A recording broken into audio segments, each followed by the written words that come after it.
کرتے بنائے جو تم کو گرمی سے بچائیں، اور ایسے کرتے بھی جو تم کو اسلحہ جنگ کے ضرر سے محفوظ رکھیں۔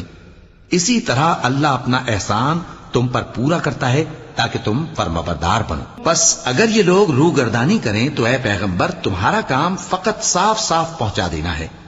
یہ اللہ کی نعمتوں سے واقف ہیں مگر واقف ہو کر ان سے انکار کرتے ہیں، اور یہ اکثر ناشکرے ہیں۔